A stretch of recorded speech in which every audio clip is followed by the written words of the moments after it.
I kind of made this title up, which is very intriguing to me because I was doing some stats and messing around with YouTube titles, and I'm like, what would this be like if I just titled it? Because 99% of what we do and the actions that we take, in my opinion, is the actual life. Like you're living by taking action, by walking, surprise, surprise, by actively choosing to not eat for a while, time restricted, intermittent fasting. That's life.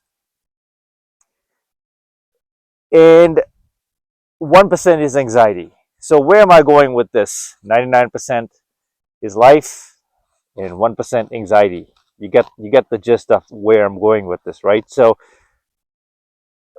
the longer we are stagnant, the longer we're sitting and brooding, reminiscing, crying, regretting, procrastinating, all of those things stuck in our past. I have done all of those and I still continue to do all of the above. But it's getting in smaller doses. I'm getting better at managing all of this. The more I do that, anxiety becomes takes over. 99% of those thoughts become anxiety ridden, negative self-talk, self-sabotage. I become a very, sad person. Instead of focusing on the positives and the what if everything could go right, I start focusing on what if everything goes wrong. That's just how I work, how I operate. And so to get to the other side of the equation and balance out the percentages, right? What I do is I consciously make an effort on which side of the spectrum and the percentage I'm on. So these days, 99% of the time, I'm living life. Like I'm coming out to new trails, right? It's cold. It's 52 Fahrenheit. That's cold for me. For most people, I think that would be very chilly. I'm maximizing the sunlight that's like at its peak right now, which is, I looked at this as an opportunity. I could have stayed indoors and had been comfortable and let some negative thoughts race, let anxiety take over. But no, I chose to operate in the 90 percentile. That 99% of how my day is going to go is going to be based on the actions I take, like right now. Right now, as hard as it may seem, packing up my bags, having the gear, putting my dog's leash on, right? Carrying her. I'm about a mile or so away out from where I parked my car, so I'm going to have to walk back. And I have to keep an eye out for coyotes and wildlife. I think I should be good in this area, but I didn't bring my CCW, concealed to carry gun. That's okay. I think I'm all right here. Uh, but all of these things, it can overwhelm you. You can start getting in your own way of the preparation, right? Of trying to get out of your comfort zone, leaving your home, and then you look for excuses. Just so you look for excuses and a reason to escape. You look for reasons and just things that you get in your own way. That's the exact sentence I'm looking for. We get in our own ways of accomplishing the task or executing the task and then seeing it to the finish line. For me, this is creating daily videos like this and showing up, the walk and talk diaries, right? And so I clearly know that if I'm not walking and talking, um, it's not a walk and talk diary, which means it's a sit down video or it's something sort of related but then unrelated, which I plan to do. I'm going to mix it up on this channel. But the walk and talk diaries also allows me to connect with you if you're at home, and especially in this journey of self-improvement and movement. Uh, Not only do I walk, but I also resistance train, weight train. I have a gym set at home. I'm lifting every day These days it's more for maintenance, maintaining my muscle mass, rather than competing for anything crazy or bodybuilding, anything like that. It's semi bodybuilding, but I'm not competing for stage or to be the next America's Top Model. Nah, I I love where I'm at right now. I have a great rhythm, and a lot of this again is actionable items, right? So what are you making? What are you doing in your life to make things uh, come into fruition, actionable, so that I'll put it to you this way: what I realize and how I somewhat conquered anxiety is by doing things that I don't like to do. There we go. Because there is pleasure. No, don't worry.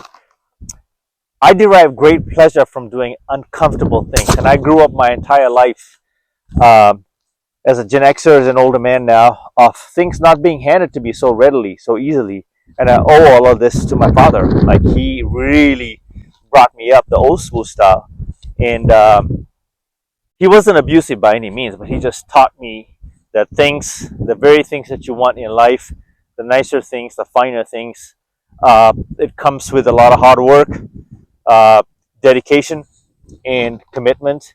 And you make a deal with yourself to show up no matter what. And that's what I learned from him. He would always show up for himself, and then as an example, bring me into his world, like washing cars, um, cutting grass in the yard, um, delivering newspapers. I did a little video about how I was a paper boy in New Zealand, delivering papers and earning a shitty kind of a pennies on the dollar kind of a salary. Whew, this wind is, oh, but that's all right.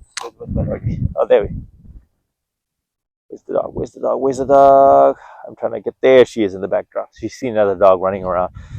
But yeah, so things in New Zealand. When I lived in New Zealand, it gets freezing up in there. So I had to deliver newspapers in the cold weather. I worked for a grocery store over there, pushing carts, a lot of like bench pressing, right? So I'm a scrawny little kid, like pushing a chain of carts, like and now that I think about that motion, it was a lot of your chest, like you push, like working out, right? Here we go.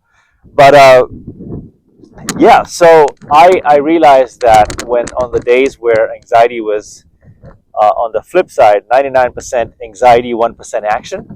Follow me here. 99% anxiety, 1% action. The reason why I was suffering from those anxiety attacks is because, one, I did not know what anxiety was, and then two, I was very stagnant. I was indoors. I wasn't getting sunlight. I wouldn't pick up my behind and take walks like what I'm doing now. So I've been doing this since 2020, and especially when the lockdown happened and I was working remotely from home, I fell in love with walking because I would put my headphones on and I would earmark or save my favorite videos, podcasts in self-improvement, motivational videos, and things that were healing for me, even anxiety podcasts, and just walk and walk and walk. I mean, there were days I was doing 20,000, 24,000 steps. These days I'm averaging about 13, 14,000 steps. And I'm not a doctor, folks, but I can almost near guarantee you that once you start incorporating these habits here, as uncomfortable as it is on a 51 Fahrenheit day, um, there's something that happens to you. You change. You change as a person, spiritually, mentally. You do these uncomfortable things over time, and you start enjoying life. That's when life happens, is movement. Movement, life. What is life? Us breathing, lungs expanding, contracting, right? Walking, footsteps, moving forward with time, moving forward with our decisions. Symbolically, fail forward, succeed forward, right? That's how I look at things now. And when you start looking at it like this, I'm not saying I'm right, but it's worked for me, folks. It's all in the action. And that's when you start not living life, but that's when you start enjoying life on a higher quality. And most importantly, your mental health. It's like I kid you not, it's like an orgasm. Like you feel this burst of sensation, right? This amazing elation and dopamine spike that lasts, euphoria that lasts forever almost, because I'm doing this every day, which is why people ask me, why are you in such a good mood? Even though I still battle with anxiety, most part, most times I now can control it, because anxiety truly never leaves you. There's not 100% cure for anxiety, but you know what is 100%? Is your mindset, is how you manage anxiety. This here is how I manage anxiety. Do you see the smile? Do you feel the energy, the passion behind it, right? So you decide, 99% life, 1% anxiety, or is it 100% anxiety and you're living only 1% life? You can mix up the ratios, match up the ratio. 80% life, 20% anxiety. You figure out where you want to be. I'm gonna go up this incline. This dog is 100% life, by the way. Now you figure out where you want to be. I can do this for you, folks. A lot of this, in terms of transformation, only you know you. Only you know what needs to be done, and only you can find out, and take this medicine like how I have. Okay, and it's a simple act of just doing. I love you, and may you heal. May you continue to heal. God bless. Okay, and welcome to my channel. Like, subscribe, leave a comment. I'm still growing the channel, but I'm so blessed and lucky to be here. For the next one, Mamba out.